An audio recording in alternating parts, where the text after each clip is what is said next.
Paz y bendición, queridos hermanos y hermanas. Les saluda su amigo biblista católico romano, Padre Carlos René Morales Lara, desde la parroquia de Santo Tomás Apóstol, Santo Tomás Milpas Altas, Zacatepeques, Guatemala. Como siempre, te motivo a que te suscribas a este canal, que le des like a los videos, que los compartas con tus amigos, con tus contactos, y así estarás apoyando grandemente esta iniciativa de evangelización.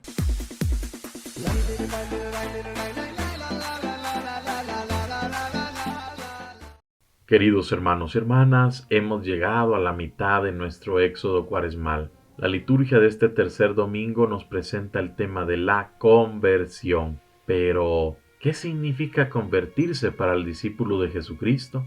¿Qué significa cambiar de vida para nosotros, los cristianos de hoy, viviendo en una realidad compleja entre pandemias de todo tipo? Podemos entender mejor la palabra de Jesús si consideramos el significado etimológico de la palabra que traducimos con conversión, la cual implica una reorientación, un cambio de mentalidad con respecto a Dios y al mundo. En este sentido, convertirse significa cambiar de mentalidad, de orientación para asumir la nueva lógica de la misericordia. Pasar del terror o la imagen de un Dios que castiga al pecador mediante catástrofes, enfermedades, virus, guerras y violencia de la cual está lleno el mundo, a la experiencia de confiar en un Dios que de un modo misterioso ama al pecador, no buscando su muerte, sino su conversión auténtica y sincera.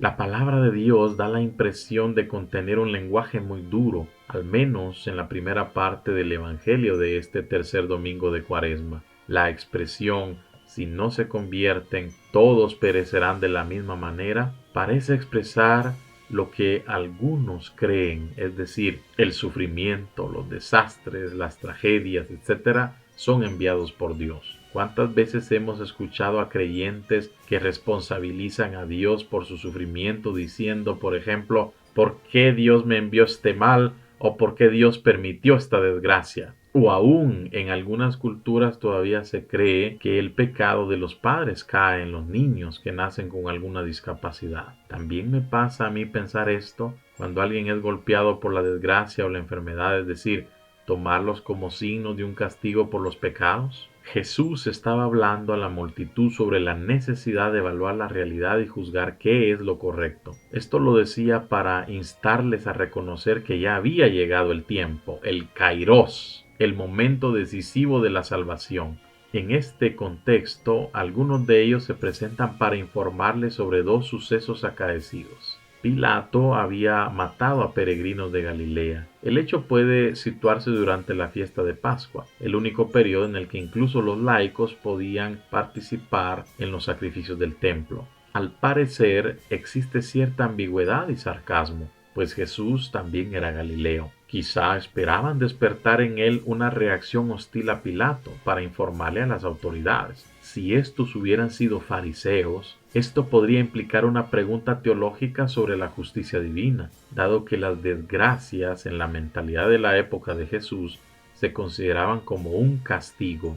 ¿Cómo entender la muerte de estos peregrinos, justo en el momento en que mostraban su devoción a Dios?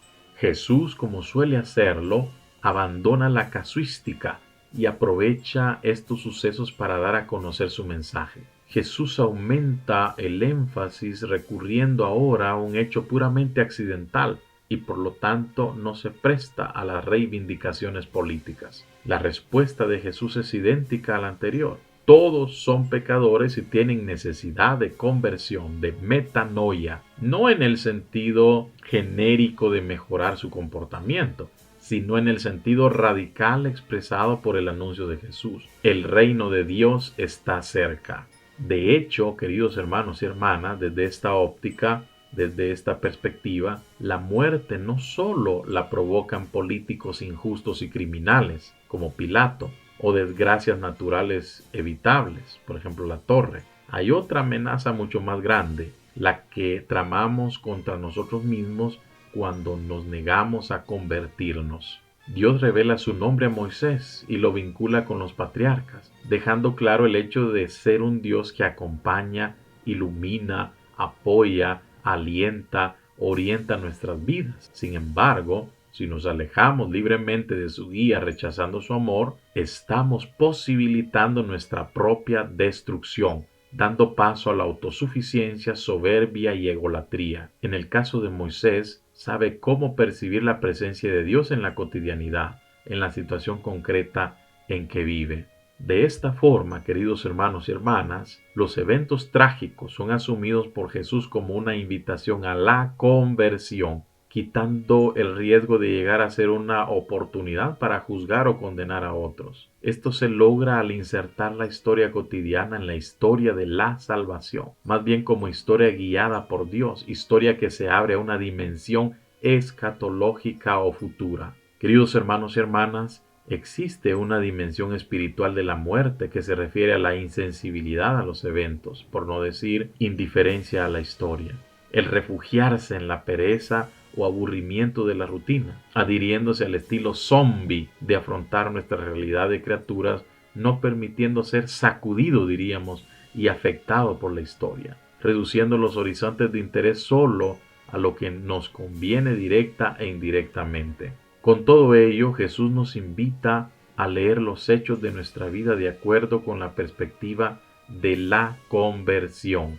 La novedad de la conversión cristiana radica en el hecho de que Dios nos llamó primero. Más adelante, Jesús presenta la parábola de una higuera que no da fruto. El diálogo que se desarrolla con el agricultor manifiesta por un lado la misericordia de Dios, que tiene paciencia y concede al ser humano un tiempo para la conversión, y por otro lado la necesidad de cambiar interna y externamente para no perder las oportunidades que la misericordia de Dios nos ofrece. En cierta forma, somos como la higuera del Evangelio. Vivimos solo porque el viñador es paciente, porque continúa cavando alrededor y no se cansa de fertilizar y abonar. En tales gestos se describe la acción de Dios hacia nosotros mediante Jesús. La parábola también quiere subrayar la urgencia de nuestra conversión. ¿Cuántas veces Dios ha venido a buscar frutos de mi higuera y no los ha encontrado? ¿Estaré agotando la paciencia de Dios? ¿Será necesaria una buena poda en mi vida para que se renueve y fructifique? A menudo tenemos una imagen mecánica de Dios. Si nos comportamos bien, tendremos suerte o fortuna en todo. Y si algo sale no según lo planeado es porque nos hemos portado mal. Como si Dios debiera pagar los platos rotos de nuestras incoherencias e infidelidades. Por eso cabe cuestionarse, queridos hermanos y hermanas, ¿qué tipo de males padece nuestro mundo y cuáles podrían ser sus causas reales? ¿Qué frutos esperarán hoy los demás de quienes nos llamamos cristianos? ¿Qué actitudes debemos asumir para producir esos frutos? Todo evento, incluida la muerte, es una invitación a renovarnos en el tiempo de la paciencia divina, en el kairos, diríamos, en contraste con el cronos. El año de espera en la parábola es toda la vida otorgada como posibilidad de conversión antes del juicio. Sin embargo, no debemos entender la paciencia divina como siempre hay tiempo para convertirse y posponer la conversión para mañana, para otro día, sino más bien una advertencia directa para considerar cada momento de nuestra vida como el mejor para convertirnos. En otras palabras, Dios nos ofrece la liberación de nuestro Egipto, y si es verdad que esta liberación tiene lugar por su propia iniciativa, es igualmente cierto que requiere nuestro libre consentimiento y cooperación. Por lo tanto, se nos invita a no dejarnos condicionar por nuestro estado de esclavitud e improductividad, del cual no podemos salir solos, sino recurrir al auxilio de Jesús, quien misericordiosamente nos puede liberar y reconciliar con el Padre. Lamentablemente, los episodios de hace 2000 años referidos a Jesús encuentran un paralelo casi obvio en la actualidad. El primero en la violencia incontrolable, persecuciones contra minorías, a menudo cristianas, atentados con bombas, guerras, tráfico de drogas, feminicidio, conductores ebrios, contaminadores de la naturaleza, crimen organizado.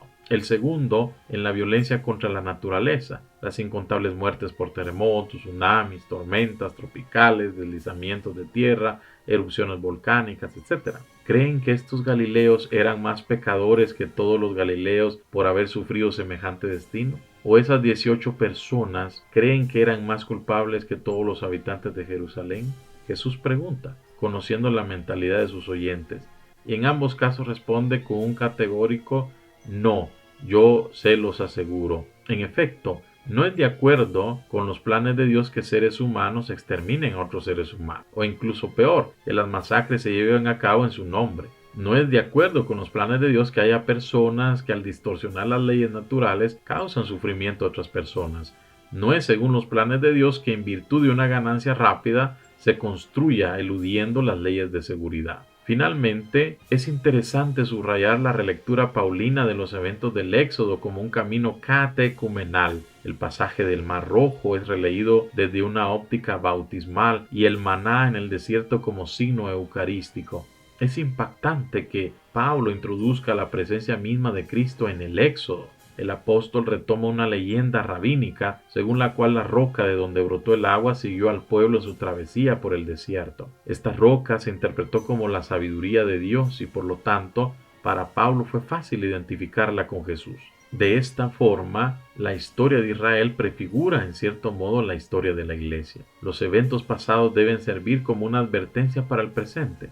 Hay errores que los israelitas cometieron y en los que incluso los creyentes de todos los tiempos podemos caer. ¿Cómo evitar estos errores? La primera respuesta es no desear o dejar anidar la maldad en nuestras mentes y corazones. De hecho, en 1 Corintios capítulo 10, versículos del 7 al 9, versículos que la liturgia de hoy no nos hace leer, se exponen los principales pecados de Israel: idolatría, sexualidad desordenada, murmuración y provocación hacia Dios y Moisés. Todos los pecados a los cuales incluso los corintios fueron atraídos, especialmente los dos primeros, ya que formaban parte de su pasado no cristiano. Cuando fallamos en algo, ¿cuál es nuestra reacción? ¿A quién culpamos por lo regular?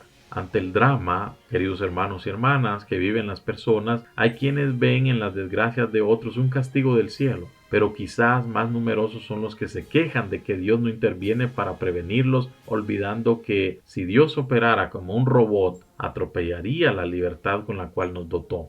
Además, junto con la libertad nos dio la inteligencia para tomar en serio las diversas medidas de seguridad, evitar el consumo de drogas, por ejemplo, y cualquier otra cosa que nos dañe a nosotros mismos y a los demás, o bien construir un mundo más justo donde no figure la violencia, sino vivir en un espíritu de fraternidad.